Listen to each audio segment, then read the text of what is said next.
Warning: the views and opinions expressed in this podcast can be triggering and sensitive in nature for some. The opinions and views within are solely the views of the person expressing them and do not reflect Breaking the Fourth Wall Entertainment, the panel, guests, or the platform it is released on. Listener discretion is advised. You have been warned.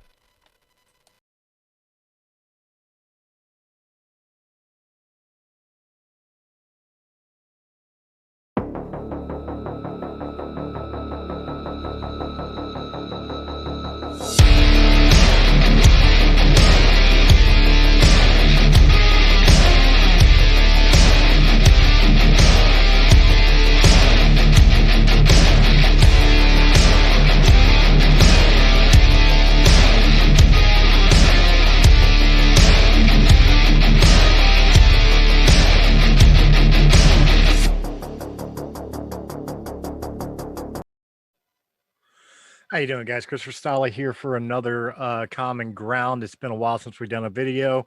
This is one I'm going to be doing by myself because, unfortunately, it is a topic of conversation that a lot of people within my own company were scared of taking a look at, or at least giving an opinion on, because of the current cancel culture and many other situations that are going on in the United States as far as well, the racial divide. I'm not going to pull punches here. I'm searching for words. I have a bad habit of because of the rest of Breaking the Fourth Wall Entertainment, we try to keep it as neutral as we can. We try not to share too many political types of points of view because we don't want people to feel alienated by how we view the world and the things in the world. But this is something that I came across a couple days ago, and I can't be quiet about it. I don't want to be quiet about it. As a matter of fact, I'm going to share screen now as I'm pulling it up, so that way I can show you guys exactly what it is that I'm talking about here. And what I'm talking about here is, simply put, I'm pulling it up. I have it on. There we go. I have it on Bing because that's, for some reason, it pulled up on Bing. But it is the whiteness chart in New York City right now, in schools in New York City. This is being passed out to parents to identify your level of whiteness. And understand, this is a scale where you can see right here on the screen. The scale goes from red to green as far as like how much of a threat you are to people of color or society at large, depending on your ideologies as a white person. And it goes from white supremacy, which is the worst you could be, white supremacist, to white uh uh, uh, uh oh my god, I'm brain farting to say the word abolishist. Thank you. Essentially, that you hate your own culture enough that you want to see it end. This is the world we're living in. And even more so, this is the hate being spread by government school systems, municipalities, to shame you for being white. And let's take a look at how it's broken down. By the way, this was designed by a professor. I'm not sure what college, but he's a professor of African American studies. Designed this test that people are supposed to fill out and send back to their school district. All right, right here, it says it right here. There's a regime of whiteness, and there are action-oriented white identities. People who identify with whiteness are one of these. It's about time we build an ethnography of whiteness. I'm not sure what that word is. Forgive me. I'm not as intelligent as sometimes I may sound.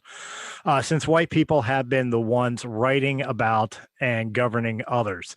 In other words, he's saying we have to look at this and take account for white people, because white people throughout history of the United States have written the rules. Considering white people founded this country, that's not unheard of, but I don't think they did it with in mind of destroying other cultures because we're white. But well, let's go into this. Number one, white supremacist. Clearly marked white society that preserves names and values white superiority. I think we can all agree that everybody who has any format of morality hates white supremacists, but it also works on the opposite end of the coin. Most of us also hate black supremacists, brown supremacists, et cetera, et cetera, et cetera. Insert ethnic or skin color here, supremacists, where they believe they're superior to somebody else. I think we all reasonably hate all of those, but we're going to continue on. White voyeurism wouldn't challenge a white supremacist, desires non-whiteness because it's interesting, pleasurable, seeks to control the consumption and appropriation of non-whiteness. Fascination with culture, examples, consuming black culture without the burden of blackness. What this speaks to me, and I'm going to piss a lot of people off here with this, what this speaks to me is if you're a white kid who likes hip hop and likes wearing all the hip hop culture clothing and speaking the hip hop lingo. Back in my day, we called them something that was a little derogatory. I'm not going to repeat it here, but they become more and more apparent in today's society. And most of these kids that I know of do it because they enjoy the music, which I don't understand, but right on. They enjoy the music. They get influenced by the movies, the music, whatever, and feel that that's the level of coolness. So of course they emulate that. That's the word I was looking for. They emulate that. Now, guess what? You're stealing somebody else's culture if you do that. That's what you get for being an ally and supporting the hip hop culture, which has now been appropriated to black culture in general. If you dress with your pants sagging and wearing an NWA t-shirt, you are stealing their culture.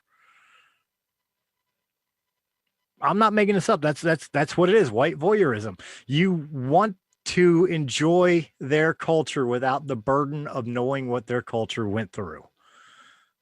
That's the way they view it. It's incorrect, but that's the way they view it. Let's move on. White privilege may critique supremacy, but a deep investment in questions of fairness, equality under the normalization of whiteness, and the white rule, sworn goal of diversity. So here you go. Here's your first one that's kind of complimentary if you're a white person who is supporting some of the things that are going on now. Okay, you're still, I know I'll get shot for this, but you're still proud of your own culture, where you came from, you know, whether it be a European descent or whatever else, but you're still an ally to the people of color that are fighting for change in the way things are. You're still a problem. You're still white privilege. It doesn't matter that you go to all the BLM rallies. It doesn't matter that you participated in the riots that ensued from the cop shootings, that most of which were turned out to be justified.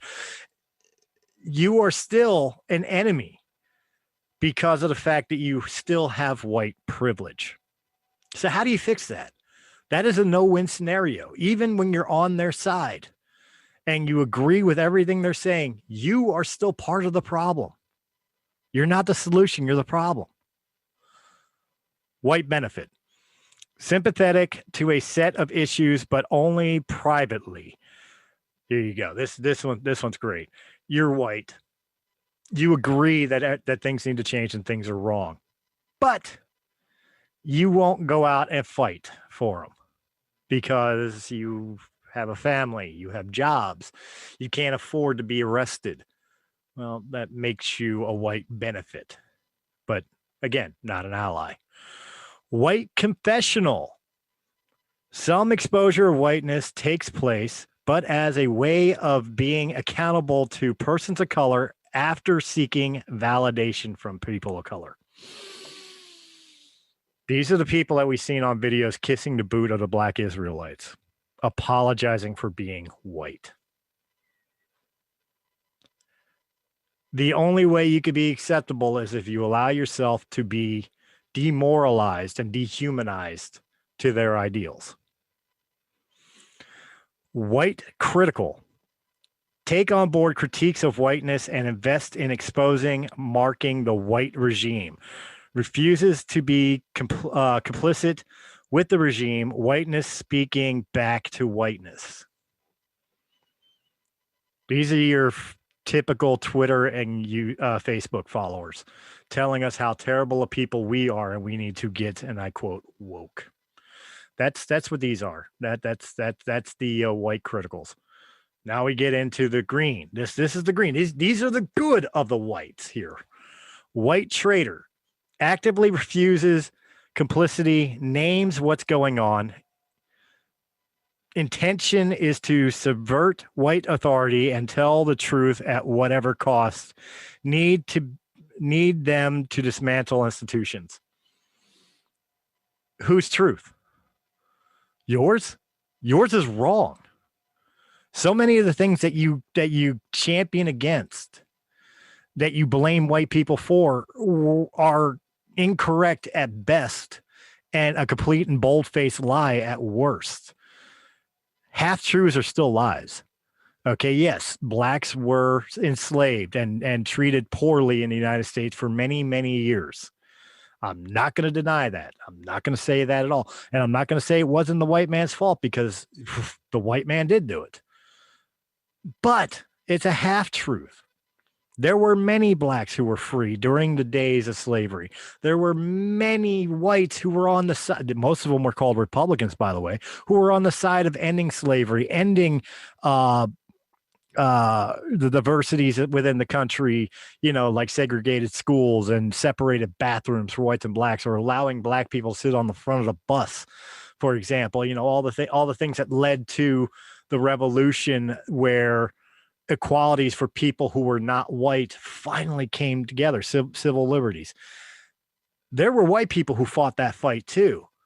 But if you listen to the truth that's being told today, we've been hindering them since inception. Oh, and let's not forget that we stole them out of their beds in Africa in the middle of the night to enslave them, forgetting the fact that it was their own chiefs and their own tribal leaders who sold you to the white man. These are truths. These are historical facts that nobody wants to recognize because it doesn't fit the narrative. Now, I'm not saying blacks were treated badly years ago. They were, absolutely. Were Hispanics treated unfairly? Absolutely. I will agree that Native Americans were robbed by the white man on a lot of land in this country. I will never say that white man is completely innocent in historical facts, but in today's society, modern society, there is no reason for anybody to complain about anything, because you're as free as any white man in this country. And if you're not getting what you think you deserve, it's because you're not putting in the work needed to achieve it. It's that simple. But I digress. White abolitionists, basically abolish white people. Changing institutions, dismantling whiteness, and not allowing whiteness to reassert itself. In other words, want to see white man in chains. That's literally what it means. That's what it's there. If you are on that scale, you're accepted within the movements of the persons of colors and everything else that want to push these narratives. This is all a bunch of bullshit. All right. First and foremost, let me go ahead and stop sharing. There we go. All right. First and foremost here, how do we fight racism with racism? And that's what this is. There's no ifs, ands, or buts about this. This is 120,000% racist. I know in this society, for some reason, it's acceptable to be racist towards white people, but in reality, if you're in opposition of racism, you have to be in opposition of all racism. I don't like anybody using the N word towards anybody who is black. I don't like hearing people use the S word in response to Hispanics or whatever else because it's racist. It's wrong. It's inappropriate. But how do you know this is racist? Let's break it down to its essentials. You are telling white people that you fit in one of 8 categories that go from bad to absolutely extreme. Okay, may not to you sound racist, but let me put it in this context. Let's replace white in that with black. Are you seeing it yet? How about Hispanic, Indonesian, Asian, and then pass it out to parents to label how black you are or how Hispanic you are? How do you think that would go down with those people? You think they would be like, "Oh, this is for betterment of schools and higher learning, so absolutely, I'll take part of this," or would they be up in arms saying, "How dare you? How dare you?" And again, in this day and age, I know it's fashionable to pick on white people. White uh, skin color is the only skin color where it's okay to be racist against. I know in this society, but come on, how can you call this an answer to racism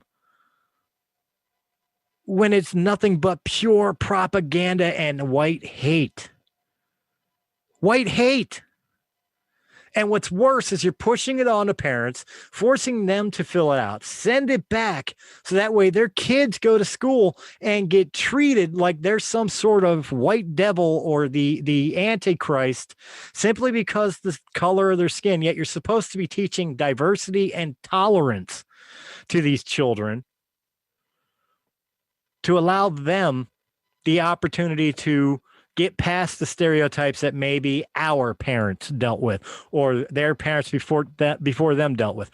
I'll tell you what, I'm 44 years old. I'm from Generation X, and I would highly challenge anybody to look at Generation X and tell me that wasn't the least racist group of people. Yeah, of course there was neo-Nazis, and yeah, of course there was black power groups and shit like that in like high school and shit like that. Of course there were cliques for the most part, but they were so minute.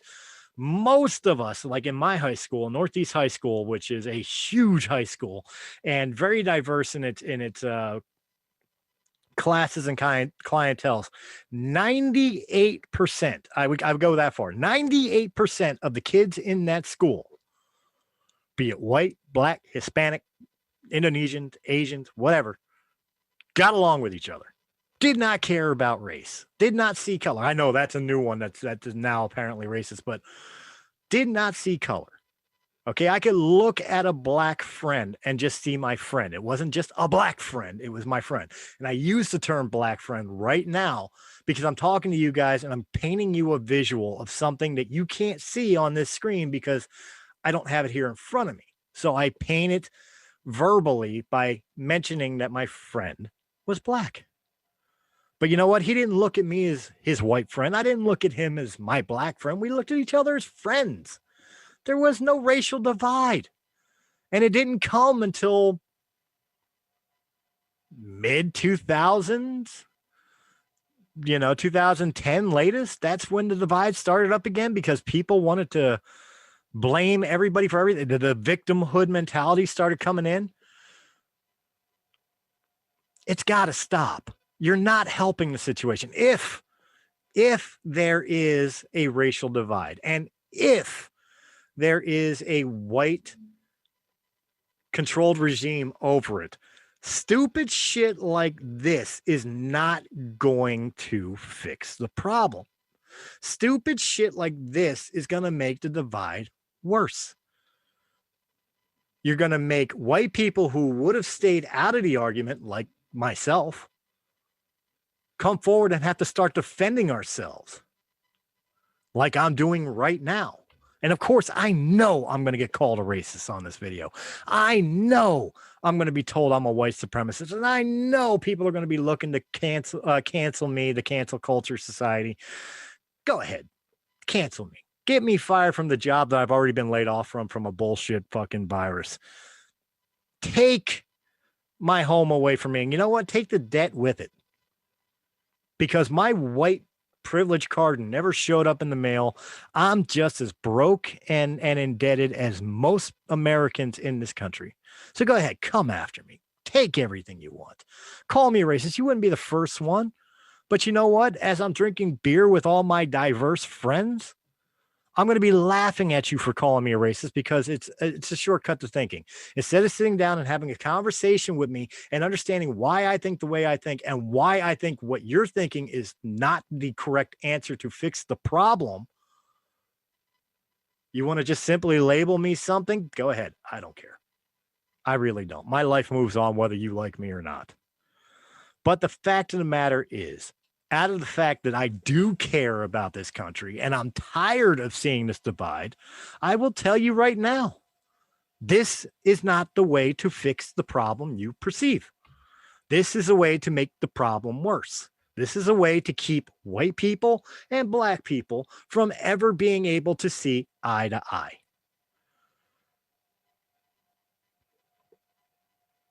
It doesn't work. It doesn't work. You're making the situation worse. I'm not saying kiss the ass of a white supremacist any more than I'm saying kiss the ass of a black revolutionary. I'm not saying that. I'm not saying that at all. I'm saying sit down and find common ground. Fix what can be fixed, ignore what can't be fixed, and accept the fact that you're not going to win everybody to fuck over on either side of the aisle. But this is picking a fight. And it's a fight that neither side will win. And the people that will suffer most are everybody that's in between who want to stay out of this or don't see the issues that you see, or at least not in the way that you see them.